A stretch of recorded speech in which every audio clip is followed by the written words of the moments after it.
Scanning for audio.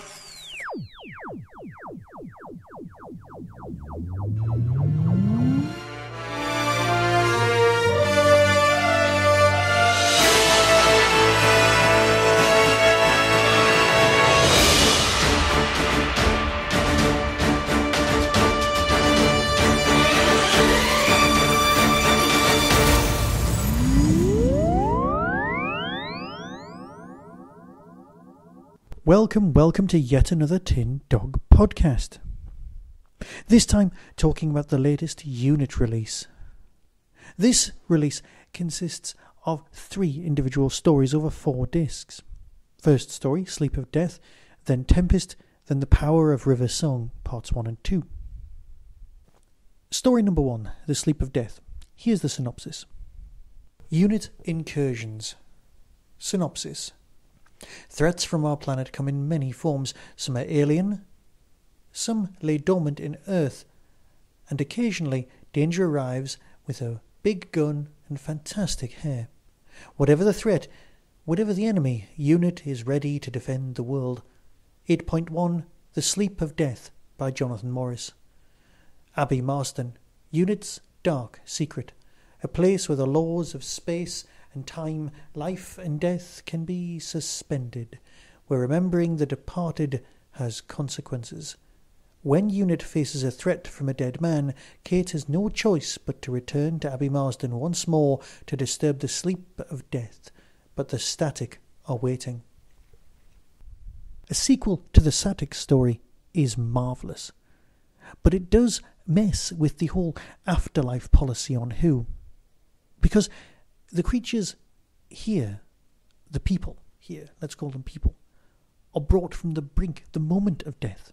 You see, they remember nothing of an afterlife. This is standard behaviour. There is nothing after death, mentioned in Torchwood with Captain Jack, and so on. But here, this story takes that and twists it slightly. They're taken from the moment of death, not beyond death. Does that make sense? It's a small but subtle and very important thing, meaning that their soul, if such a thing exists, yes, hasn't moved on. We are talking the fictional world of Doctor Who here. But I always thought that it was nice that there was nothing in the afterlife. There was nothing beyond death. The most important thing to fix is the world that we're in now. It always made it better. And of course, when somebody comes back, they bring the hitchhikers, the alien ghost things called the static with them. I know, it's quite scary, and it works. It's ghost stories done the Doctor Who way. There's stone circles underground, there's hidden vaults, there's all sorts of nonsense going on. It's marvellously atmospheric, and I loved the original static story. Absolutely dark, foreboding, and brilliant. It's nice that they've come back. Story number 2 is very Tempesty. Here's the synopsis for that. 8.2 Tempest by Lisa McMullin. When the planet's weather systems start behaving strangely, Osgood is worried. Soon she and Sam Bishop are headed to a remote Scottish island where an eccentric old woman speaks to the wind itself. Meanwhile, Kate Stewart visits a deep-sea oil rig where strange things are afoot. A tempest is coming, and it could be disaster for the entire world. Now, this story has a lot to recommend it. Yes, it has the feel of, business as usual for Unit, but that's damning with faint praise. Osgood and Josh are very good. The whole oil rig thing's great, but the actual overarching plot, would it make that much difference if Unit were there or not?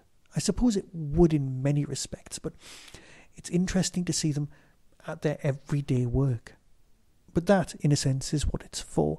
I get that. I get the narrative, I get the structure, I get everything. It just didn't work, and I don't know why. Perhaps it's because of the place my head was at the time, so don't hold that against me. Not at all. It genuinely does have lots to recommend it. The old woman has more than a touch of the white witch about her, and that just works. Which brings us, of course, to the 2-parter. The Power of River Songs Part 1 and Part 2. This is the highlight of the box set, and a must for River Song completists. But as I've said before, it doesn't really do to talk about spoilery things. because if I say any more, then I really will spoil it. Who is the dead body mentioned in the synopsis? In fact, here is the synopsis for both parts. 8.3. The Power of River Song, Part 1 by Guy Adams. Unit has been assigned to monitor the switch-on of a revolutionary new power system. They know from experience such things can be tricky. Nearby Osgood and Lieutenant Bishop investigate mysterious disappearances of trans-temporal phenomenon. Kate would like to ask the director some questions, but she's proving strangely elusive until there's a murder. 8.4. The Power of River Song Part 2 by Guy Adams. There's a dead body in the power station. River Song is the prime suspect, and Kate is most concerned by the identity of the victim. Meanwhile, Sam and Jackie chase Vikings, while Osgood finds herself out of time. As deadly predators focus their attention on Earth, it seems activating the power of River Song could spell the end of everything. So with that, you can kind of guess the sort of thing that's going on. There will be dinosaurs. There are Vikings. You know, it's one of those nice things, and I love the idea of everyone in Unit going, oh, it's your first dinosaur. Everyone likes it. So yes, it's a convoluted plot, but it's got River Song in it. It's nice that these things are happening, and that I can totally live with. Because there are such fab moments. And you know what? Everyone feels like a guest in a River Song story rather than River Song guesting in a Unit story. And the things that happen, well, I just can't talk about them. So here is the trailer. You can decide for yourself and then get back to deciding whether you want this or not, because it's not a must-have purchase. But if you're the completist, like me and you, of course you want it. So until next time, be seeing you. As you say, there's been a murder. But the body, It's you, Miss Stewart. Being in two places at once, that's terribly clever. What's such a shame that one of you appears to be dead. Coming soon from Big Finish Productions. Unit Series 8. What is it? A nuclear bunker? No, not quite. It wasn't built to keep something out. It was built to keep something in. That's what the circle does. That's what it's for. Mind transference. I'm a vessel for the static. The static is me. I told you not to move. You're not that easy to kill. Look at that cloud.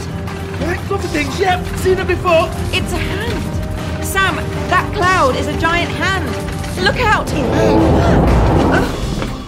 We've got less than half an hour before that tornado hits the rig. We need to keep everyone inside until it passes. What were you thinking? Oh, well, I was just being amazing, as usual. Multiple Kate Stewarts. So, what do we need to do? Try and find a way of you not getting shot? An excellent plan. Almost as excellent as if I'd come up with it myself. Ourselves? So weird. Is it just me, or were we just sniffed by a dinosaur? Big Finish. We love stories. So, can I assume you don't intend to try and eat me? Darling, I've only just met you. I do have some principles.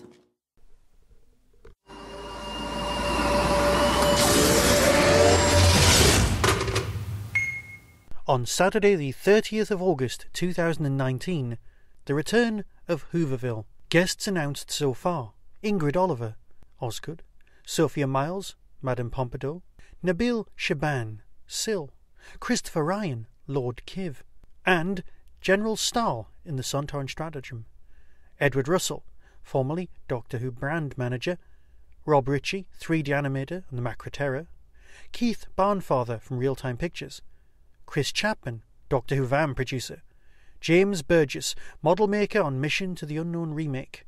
Sponsored guests include Michael E. Bryant, director, and Simon Fisher Becker, who played Dorian Multivar. Some guests are still to be announced, so keep an eye on the website. And tickets are available from the Derby Quad's website. See you there.